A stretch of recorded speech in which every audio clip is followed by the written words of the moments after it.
extrapolation d'une faculté. Cette vidéo est très difficile parce que nous pouvons penser à ce fameux pêcheur souvent qui va à la pêche et qui pêche un tout petit poisson.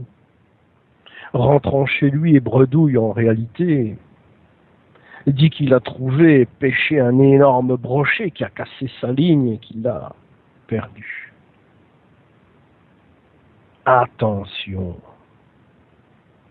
Chaque individu peut avoir un don, une faculté.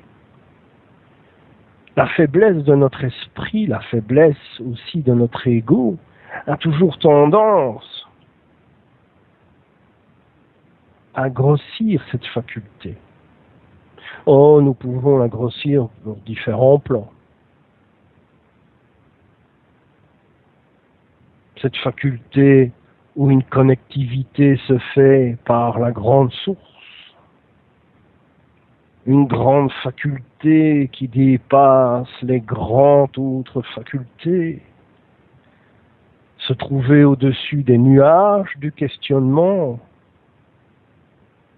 la faculté que nous avons ou les facultés que nous avons parfois nous fait ressentir d'être un super-héros, un être hors du commun.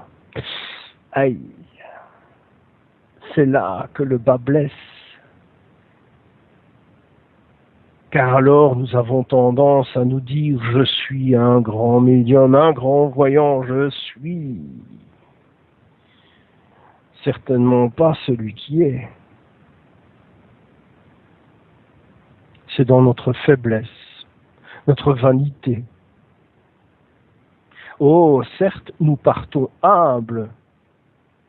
L'humilité est présente. Chacun d'entre nous essaye de parfois faire sa place dans les nombreux voyants médiums. C'est bizarre alors, il y a tellement de personnes. Comme nous pourrions nous dire que chacun et chacune peut découvrir à un moment donné ou à un autre une faculté. Pas obligé évidemment de l'avoir en permanence. Alors certains se tournent vers différentes pages et disent oui je suis et s'inventent parfois des noms ou copient. Rester soi-même, c'est difficile. Mettre sur la table disant je ne suis pas voyant, je ne suis pas médium, j'ai une faculté, je l'offre, je la reprends, j'aide, je n'aide pas, je choisis dans le commun des mortels. Oh, vous savez, c'est très facile. Une fois qu'on a quelques perceptions où on se dit, voilà, je suis. Ma canalisation vers Jésus, vers Dieu, vers Saint-Germain, ou un petit gris dans sa soucoupe, enjolive évidemment, bien sûr, notre faculté. Une faculté parfois qui peut être éphémère, désarçonnée par une personne qui reste rationnelle et qui veut comprendre, sans douter de vous, mais elle veut comprendre cette personne. L'image que vous pourriez donner à ce moment-là, réincarnation de personnages célèbres ou qui ont marqué l'histoire de l'occulte, divise les gens qui vous écoutent. Ceux qui veulent croire à votre faculté et à votre histoire, et d'autres qui croient à votre faculté, mais c'est votre faculté qui les intéresse, pas votre réincarnation du comte de Saint-Germain ou de Maître Atron ou du grand joueur de golf de 1920 sur le terrain des USA. Ils s'en moquent. Il existe, bien sûr, à l'heure où je vous parle, où des scientifiques ont surnommé différemment ces phénomènes paranormaux. Le terme paranormal est en train tout doucement de s'évaser vers un nouveau mot mémotechnique, scientifique, bien plus précis, où on met de côté maintenant les clichés angéliques de démonologie ou tout ce que vous voulez. Là n'est pas évidemment un procès ou de placer sur la sellette quelconque idée. Je dis simplement que quand vous avez une perception, une faculté, pas tous heureusement, certains ont tendance à extrapoler, à enjoliver. Les uns, c'est un petit peu pour se démarquer des autres, et les autres, c'est pour marquer des points dans le porte-monnaie. Prenez conscience que ces facultés ne sont pas là pour rien.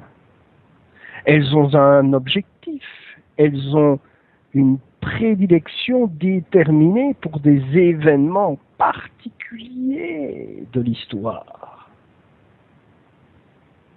Restez simple. Restez correct avec vous-même. C'est difficile. C'est difficile parce que quand vous ouvrez des pages sur Internet, tout de suite vous avez beaucoup. Oh, certains ne le font pas à mal, hein, bien sûr. D'autres, c'est différent. Se connaître. Comprendre.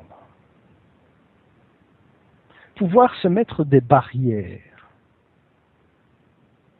Des barrières où on se dit, chaque fois qu'on franchit une barrière, on se dit, attention, je ne pourrai pas faire demi-tour. Quand vient la dernière barrière, la rouge, qui elle est marquée au fer blanc.